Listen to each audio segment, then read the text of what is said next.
Thanks for listening to Magic or Tragic. The Magic finally snapped that long losing streak. I think it was 9 games in a row. And it was nice to see the Magic at least come together and play hard and look something like they did at the beginning of the season. But before I get into that, I want to talk about the Indiana game. That Indiana game, we may look back at it in a good way. And that's because of this. I was really disappointed in the Magic in that game, but I was not surprised.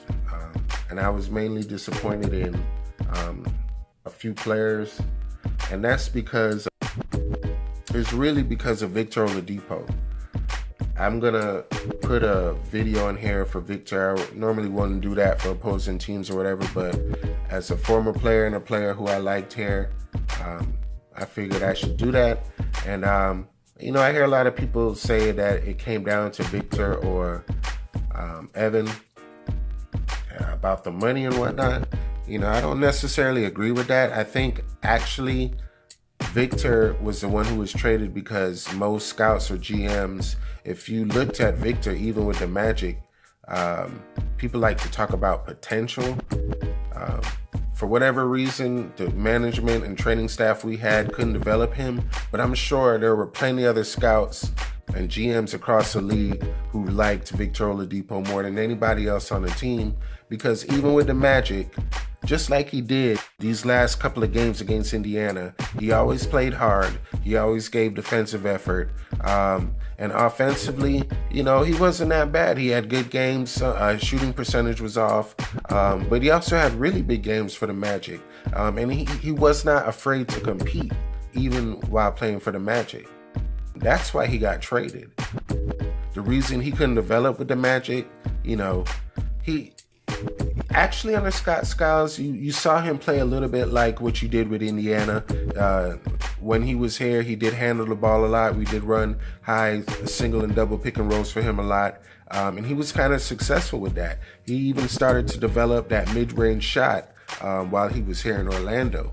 And then when he went to Oklahoma City, he learned a lot from Westbrook and obviously Billy D. That's right, go Gators. But what I'm trying to say is this about this whole Indiana game. The reason I was disappointed, Victor knows this team, and he just went at us, man. And he just dominated us for 2 games recently, at home, on the road. I mean, he was hitting shots like it was nothing. And looking back at the bench, look how he was just so tenacious on D, just attacking everybody, and we just backed down from it, pretty much.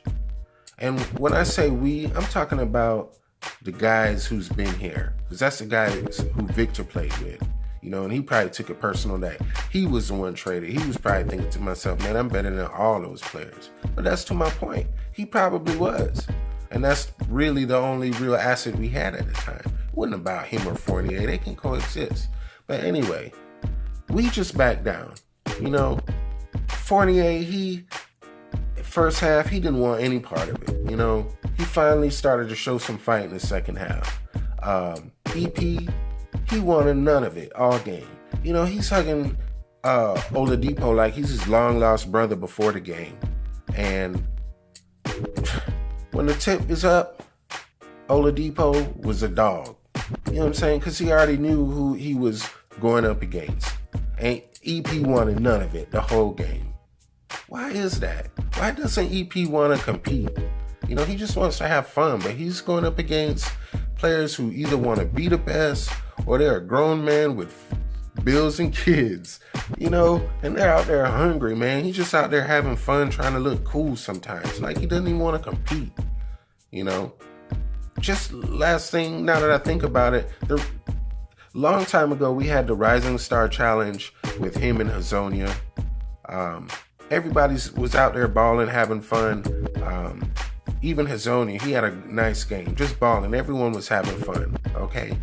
But EP, man, it was like he didn't even want to be there. You know, I don't even know what kind of stat line he had. I can't remember him doing anything, to be honest. It's like when he was out there, he wasn't even there.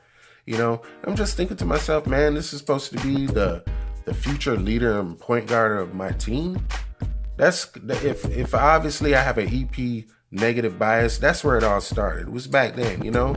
And there's too many games when we talk about the inconsistency of EP and, you know, what's going on and blah, blah, blah.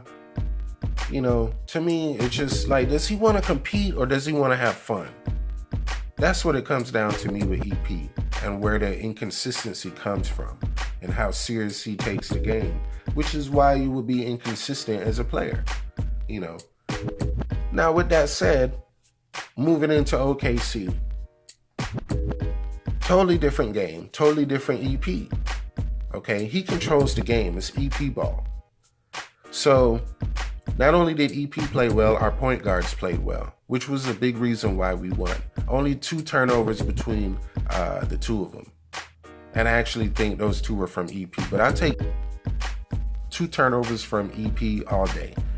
So, they both played well, shot well, made good decisions, didn't turn over the ball, kept a good flow on offense, right? From beginning to end.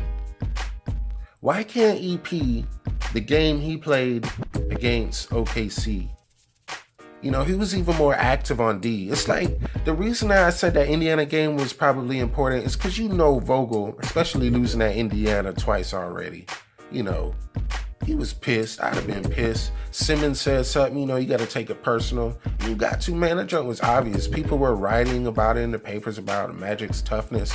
I mean, we know what they are. And it's like, if they are what they are, then fine. That's why it's going to take a process and people got to go. But, you know, at least if you're still there, at least show something, man. So, you know, Vogel lit him up. We were at home. And actually, OKC wasn't playing that well. So it's a game we should have won. And they came out. Again, both point guards played well. The flow of the offense was well. And because of that, when shots are falling, everyone's involved. Of course, AG was balling. The defense picks up. You're more active. You just got more energy and more juice in your game. And that's what happened to us against OKC. And the point guards really, really played well. And that's going to be important for us. They're like one player to me. You know, I don't really look at EP as a starter and DJ off the bench. Because you'll notice DJ gets a lot of very important minutes in these games. And he's been playing well. So to me, they're all one position. So what can EP and DJ together give you at the point guard position goes a long way for this team going forward, because their offense obviously translates to defense. So, you know, I hope something clicked. But to me, you know, I get frustrated because what's got to click is the consistency of EP. You know, the activeness and stuff that we saw in D. He's that like Oladipo. He should be like that every night. If he's not giving something offensively, no matter what's happening, if his shot's not falling or whatever, defensively, he should be as active as Oladipo was in that Indiana game every night. You know, because that's all he's got left. But there's just such an inconsistency. I can't stand it. Can we see 2 games of EP like that back to back? I don't remember the last time. So, you know, the next game coming up, I'm not sure who we're playing, but, you know, can we see that back to back? Because that'll help the team in a long way. All right. Sorry if I was too hard on EP, but that Indiana game bothered me, man. It just shows me what I always think of him, and that bothered me. But, you know, he definitely responded. So give props to EP for that, definitely. We just need that. Why we can't see that back to back to back to back? That's how you become a star in this league. You obviously show you can do it. So why is it only for a quarter or for a half or for a game? And then it just disappears for like games. So anyway, man. Anyway, we got the monkey off our back, and, you know, let's see if we can get 2 in a row and get Mojo going the right way, because there's a lot of games left. And I think this team is a lot more talented than what they've showed the last 10 games. Props to all those who leave comments and subscribers. I really enjoy talking to you guys.